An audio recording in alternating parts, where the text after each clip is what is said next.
Դիաննա Գրիգորյանի վերջին զանգ սերիալում Հենրին և Անգելինան նորապսակ իրար անչափ սիրող զույգը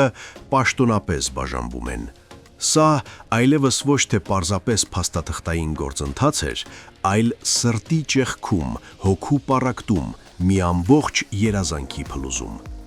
Ամեն մեկը գնում է կյանքի իր ճանապարհով, գուցե չգիտակցելով, որ այդ ճանապարհների ուղեկցության կետերն են դեռ չեն սպառվել։ Անգելինան տուն է վերադառնում ոչ միայն հոգնած ու հյուծված, այլ հոգեպես կոտրված, ամբողջովին լռության մեջ թաղված։ Վիկտորիան ու ավագը սառած նայում են իրար, չհասկանալով, թե ինչպես օգնել դուստրե։ Չկա բառ, որ կփարատեր այս ցավը, չկա գրկախառնություն, որ կարող է փոխարինել սրտի ներսում սուրող դատարկությանը։ Անգելինան շարժվում է դեպի իր ննջասենյակ, երբ սուր սրտխառնոցն ասես հաստատում է հոգու խռովքը։ Նա իսկույն փսխում է, դա դառնում է նրա մարմնի արձագանքը ոչ միայն բաժանմանը,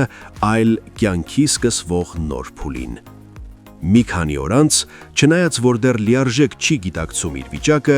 պարզ է դառնում, որ Անգելինան հղի է։ Սակայն այս պահի դրությամբ նա նույնիսկ չի էլ կասկածում, թե ինչ ճակատագրական իրադարձություն է հասունանում իր ներսում, եւ միգուցե հենց դա դառնա նրա ու Հենրիի միավորման հույսի առկայծող շողը, մի փոքրիկ կյանք, որը կապում է բոլոր ճանապարհները։ Մյուս կողմում Սոսը, իր արժանապատվության համար կռվող հերոսը, որը կարճ ժամանակով հայտնվել էր ճաղերի հետևում, ի վերջո ստանում է ազատություն։ Իրադարձությունները զարգանում են գլխապտույտ արագությամբ։ Բագրատի հուղարկավորությանը Լիլիթը մոտենում է Աննային ու սառը սրտով հայտարարում, որ հենց նա է սպանել իրենց հորը։ Շոկն ու լռությունը խախտվում է մեկ ակնթարթում։ Սոսը միանգամից Արամին խնդրում է հեռացնել Լիլիթին, որպեսզի իրավիճակը չպայթի, բայց Լիլիթն արդեն անցել է բոլոր սահմանները։ Եվ երբ Աննան պատրաստվում էր գերեզմանոցից հեռանալ Անգելինայի հետ, ոչ ոք չէր պատկերացնում, որ մեկ կրակոցով ամեն բան կարող է փոխվել։ Լիլիթը հանում է ատրճանակը։ Աննան առանց վարանելու իր մայրական բնազդով ցածկում է Անգելինային, գնդակը ուղղելով իր վրա։ Արյունը թաթախում է վայրը, իսկ Աննան ընկնում է գետնին։ Հենրին հուսահատությունից գոռում է «մամմա», վազելով դեպի մայրը։ Անգելինան ևս դողացող ձեռքերով գրկում է մայրիկին, նույն բառն արտաբերելով՝ «մամմա»։ Հակասական զգացմունքների հեղեղը տարածվում է շրջապատում։ Շտապ օգնությունը սրընթաց տեղափոխում է Աննային հիվանդանոց, վիրաբուժները մղում են կյանքի ու մահվան կռիվ։ Այս պահին որոշվում է ճակատագիրը, մի կնոջ, ով տարիներ շարունակ մաքարել է չասված ճշմարտության, մենության, դավաճանության ու մայրական անսահման սիրո սահմաններում։ Այսքանից հետո, եթե Լիլիթին չտեղափոխեն հոգեբուժարան կամ քրեակատարողական հիմնարկ, ապա դա կլինի ոչ թե անարդարություն, այլ խելահեղություն։ Այս աստիճանի մռայլ խախտումներ չեն կարող մնալ անպատիժ, եւ մի ամբողջ ժողովուրդ է հիմա սպասում արդարությանը։ Հարգելի հետևորդներ, ձեր կարծիքն այս պահին ամենակարևորն է։ Արդյոք Աննան կմնա կենդանի, կվերադառնա իր դստերը ու հարազատների մոտ։ Գրեք մեկնաբանություններում ձեր կանխատեսումներն ու հույսերը։ Շուտով լավ կհանգստանաս, բայց ոչ մի ձև քեզ նեղություն չեմ տա, տեղը տասա։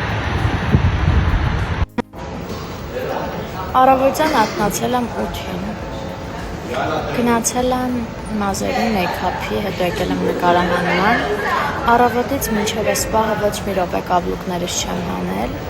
Եթե ձեր հարսանիքին դուք հնարավորություն ունեք նստեք, կանգնեք, դուք որոշեք ինչ անեք, այստեղ չկա այդ հնարավորությունը, դուք անում եք պարտադրված այն, ինչ որ ձեզ ասում են, եւ առհասարակ մեր աշխատանքը շատ բարդ է։ Չեմ ուզում, որ խաբնվեք այդ ուրախ նկարներին։ Մեջքիս ցավից մահանում եմ ու մահու չափ սոված եմ։ Ինչպես հասկացել եք, վերջի զանգը շատ լավ անակնկալ ունի իր սիրելի հետևորդների համար։ Մենք աշխատում ենք։ Ուրեմն մենք հարսանիքի սեղանին նստած ենք, մամաս ասանք է, ասաց սպաս ասանք է, համեմ բեր։ Ես գիշերվա կեսնի որտեղ եմ համեմ ճարեմ, մեկը տեսնում եմ, Ես այս ամեն ինչը դնել եմ կլաչիս մեջ։ Չէ, սալֆետի մեջ փաթաթ։ Պետք է ռեզին գցել, բայց տենց են, չէ՞ վաճառում։ Հարսանիքի սեղանից համը։ Շնորհակալություն Ռոբերտ։ Ինչ է թարխուն տարեկան։ Դու խոշտի։ Շիկինոլայի մարքշուփ։ Գեղեցիկ անակնկալ այսօրվանից Աննան ունի 2 աղջիկ, իսկ մեր գեղեցկուի հարսիկը ունի 2 մայրտուր։ Կներես պապ, բայց պիտի դիմանաս, որ նորմալ մշակ եմ։ Արա, անելիքը տարա, դու ինձ կներես, որ ես վիճակով դիմաց հետ նստած եմ, հերիք չի ստիպված ես վերքերս մշակել։ Պապ, ես ստիպված ոչ մի բան չեմ անում։ Մի ընտանիք ենք բայելով պիտի անեմ։ Պապ, ոնց ես։ Հղի եք, ասեք հղի ենք։ Ես ինչ մի ներկայացում եք խաղում, իբր չգիտենք, հա ինչն է ձեր կտրուկ որոշումների պատճառը։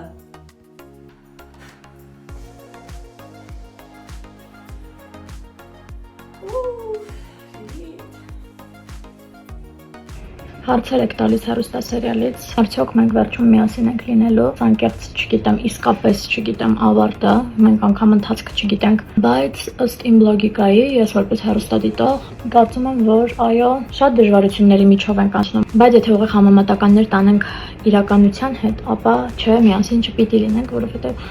Եզակի դեպքեր են, երբ իրապես հաղթում է սերը ու ամեն ինչ լավ է լինում։ Իհարկե քուր ու եղբոր հետ կապված չէ, բայց սիրելու հետ կապված է։ Ունեմ վառ օրինակներ, որ չէ, իրականում սերը չի հաղթում։ Մենք կլինենք լավատես այս պրոյեկտում եւ կմտածենք, որ սերը հաղթելու է։ Փոքրիկ անդրադարձանել ձեր լավ մեկնաբանություններին, լավ խոսքերին։ Իսկապես դուք ինձ ողջևորում եք, ուժ եք տալիս։ Այն մարդը, ով ինչ որ գործ անում, դա կապ չունի ինչ գործ է, ու ֆիդբեք չի ստանում, չի ուզում աշխատի, մոտիվացիա չի ունենում աշխատելու։ Մի դեպք պատմեմ, նստել էի տաքսի, վարորդը եկել